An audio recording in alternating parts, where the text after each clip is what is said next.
Hi everyone, welcome back to the channel.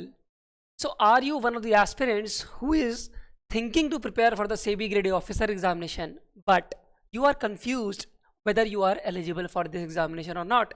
तो क्या आप एक कॉमर्स ग्रेजुएट हैं या फिर एक MBA ग्रेजुएट हैं या फिर आप CA, CS और CA में हैं जिनको कि हम फाइनेंस प्रोफेशनल्स में रख सकते हैं या फिर आप किसी भी अदर गवर्नमेंट एग्जाम्स की तैयारी कर रहे हैं? Whether you are eligible or not, this is what we are going to discuss in today's video. But before moving ahead, I want to tell you very important thing about this comprehensive guide to SEBI Grade A Assistant Manager. Now this guidebook, we are going to provide you this guidebook for free, and the description box of this video is going to consist of the link from where you are going to get this guidebook. इस guidebook में आपको क्या क्या मिलेगा कि recruitment कैसी होती है, पैटर्न क्या है एग्जामिनेशन का, और यहाँ तक कि प्रीवियस ईयर्स के PYQs भी आपको मिल जाएंगे थ्रू दैट लिंक. कितने डिपार्टमेंट्स हैं, क्या हायरकी लेवल है, क्या सैलरीज हैं, so each and everything you will get to know from this particular book. ठीक है, और ये आपको डाउनलोड करनी है डिस्क्रिप्शन बॉक्स में जो आपको लिंक दिया होगा वहाँ से. चलो अब आते हैं वीडियो की एजेंडा में कि क्या आप क्वालिफाइड हैं to appear for the SEBI Grade A Assistant Manager. See, first of all, let's understand कि we have got different streams in the SEBI Grade A Assistant Manager post. For now, I'm going to talk about the general stream. In the next slide, I'm going to talk about other streams as well. For all the streams, we are going to talk about. Don't worry about that. So first of all, focus on general stream. See, अगर आपके पास masters degree है किसी भी discipline में या फिर post graduate diploma है आप किसी भी डिसिप्लिन में, then you are eligible to appear for the general stream as a SEBI Grade A assistant manager. ठीक है, तो इसका मतलब है अगर आप सिर्फ कॉमर्स ग्रेजुएट हैं, मतलब BCom हैं, तो इसका ये मतलब नहीं है कि आप एलिजिबल हैं. आपके पास मास्टर्स डिग्री होनी चाहिए. But here is the good news, even if you are bachelor's degree in engineering, so अगर आप BTech हैं या फिर आप you have the bachelor's degree in law की बैचलर डिग्री है या फिर इंजीनियरिंग की बैचलर डिग्री है, then also you are eligible to appear for this journalist stream examination of SEBI Grade A officer, right.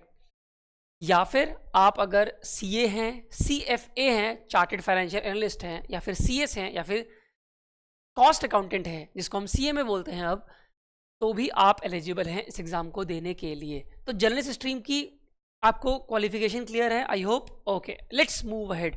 तो एक बार मैं आपके लिए रिव्यू कर देता हूँ, इसको एक बार रिकॉल कर देते हैं. मास्टर डिग्री होनी चाहिए आपके पास किसी भी डिसिप्लिन में, तो आप एलिजिबल हैं. अदरवाइज अगर आपके पास बैचलर डिग्री है, तो अगर बैचलर डिग्री लॉ में है या फिर इंजीनियरिंग में है तब तो आप एलिजिबल हो, अदरवाइज नहीं हो. अगर आप BA हो, BCom हो, BSc हैं, तब आप एलिजिबल नहीं हैं. ठीक है, और अगर आप CA, CS, CA में या फिर CS हैं तो भी आप एलिजिबल हैं. अब बात करते हैं लीगल स्ट्रीम की. अगेन, अगर आपके पास बैचलर डिग्री है लॉ की तो आप एलिजिबल हैं.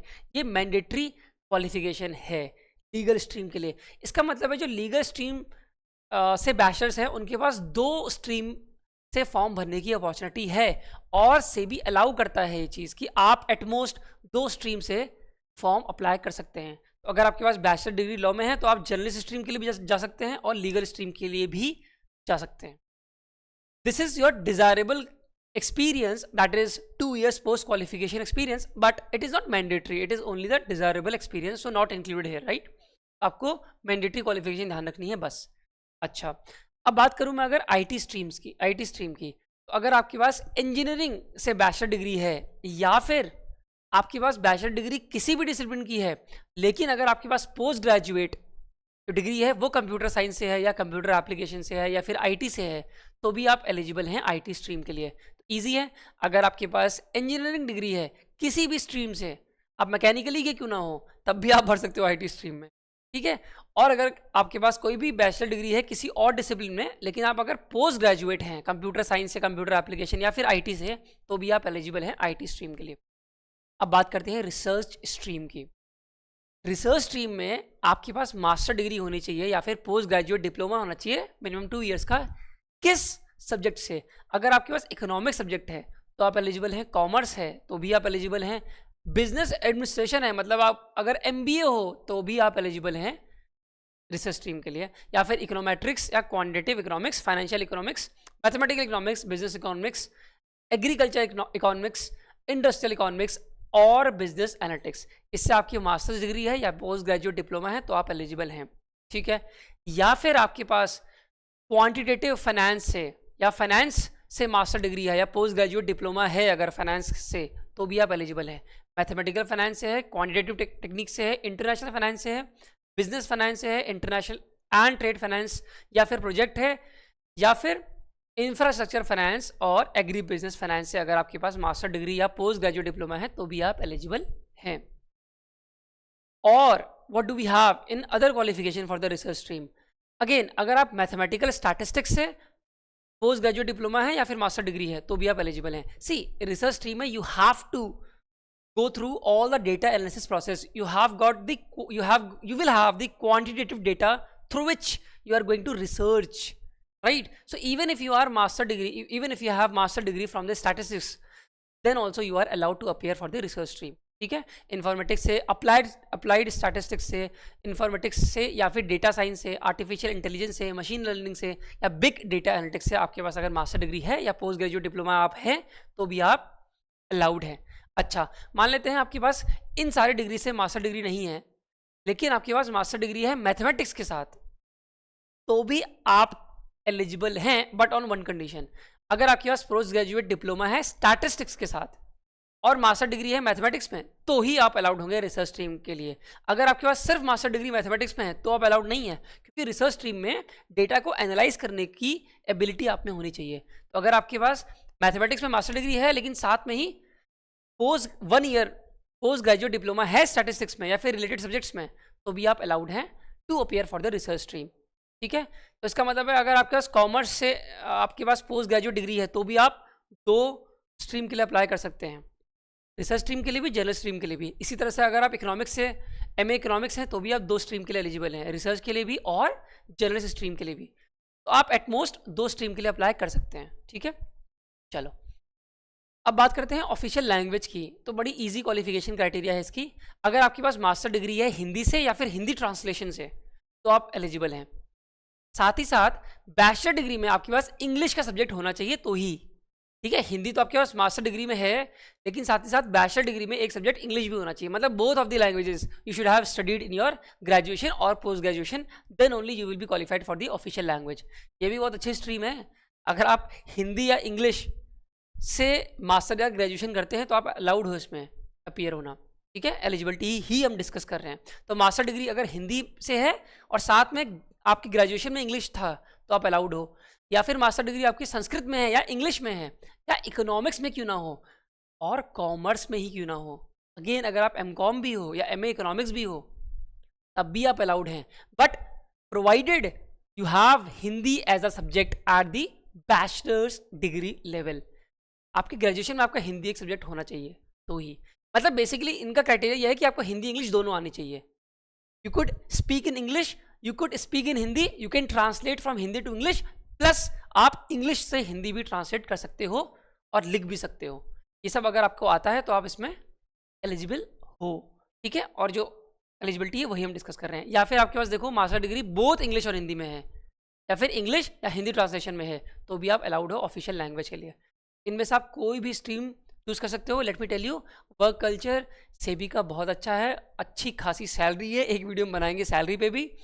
अराउंड 25 लाख CTC है सेबी का, और बहुत अच्छा वर्क कल्चर है, ठीक है। अभी कुछ लोगों का रिक्रूटमेंट हुआ है और काफ़ी इंजॉय कर रहे हैं वो लोग जाके, मैं एक वीडियो लाऊंगा उसके बारे में, ठीक है। ओके, एज लिमिट की बात कर लेते हैं कि कैंडिडेट की एज 30 ईयर्स से ज़्यादा नहीं होनी चाहिए age on cut off date. ये कट ऑफ डेट डिसाइड होगी, नोटिफिकेशन जब आएगी तो कट ऑफ डेट डिसाइड हो जाती है। लास्ट जो 2024 में हुआ था एग्जामिनेशन, उसमें कट ऑफ डेट थी 31 मार्च 2024, ठीक है। जनरली 31 मार्च होती है, बट ऐसा कुछ ज़रूरी नहीं है। अब 30 साल से ऊपर नहीं जाने चाहिए तो आप एग्ज़ाम में अपीयर कर सकते हैं। अच्छा, कुछ age relaxation is also given to certain reserve category like SCs और STs, up to 5 years of relaxation is given to them, and for the OBCs non-creamy layer, for the OBCs 3 year relaxation is given to them, right? This is the age eligibility, age limit. चलो, अब आपको ये clarity मिल गई होगी कि आपको prepare करना है कि नहीं करना है। बट एडुटैब आपकी कैसी हेल्प कर सकता है ये मैं आपको वेबसाइट के थ्रू बता देता हूँ, ठीक है। तो आप गूगल पे जाएंगे और एडुटैब सर्च करेंगे, edutap.in। अब आपको एडुटैब का इंटरफेस दिख जाएगा। यहाँ पे आप कोर्सेज में जाएंगे और सेबी ग्रेडेड कोर्सेज पे अगर आप क्लिक करते हैं तो you will find different courses, ठीक है। when you are going to scroll down, so we have got gold course for you and also we have got the silver course. What is the difference here? See, gold course में आपको phase 1 और phase 2 plus interview तीनों की तैयारी कराई जाएगी एक साथ। सिल्वर कोर्स में on the other hand you will get the components of phase 2 plus GA as well. phase 1 में जो GA है उसकी तैयारी भी कराई जाएगी और phase 2 के सारे सब्जेक्ट्स जो हैं, जो आपके कॉमर्स एंड अकाउंटेंसी है, फाइनेंस है, मैनेजमेंट है, इकोनॉमिक्स है, कंपनी लॉ है, ठीक है, जो आपके 6 सब्जेक्ट्स हैं, कॉस्टिंग है, ये 6 सब्जेक्ट जो हैं इन सारों की भी तैयारी कराई जाएगी और साथ ही साथ इंटरव्यू की।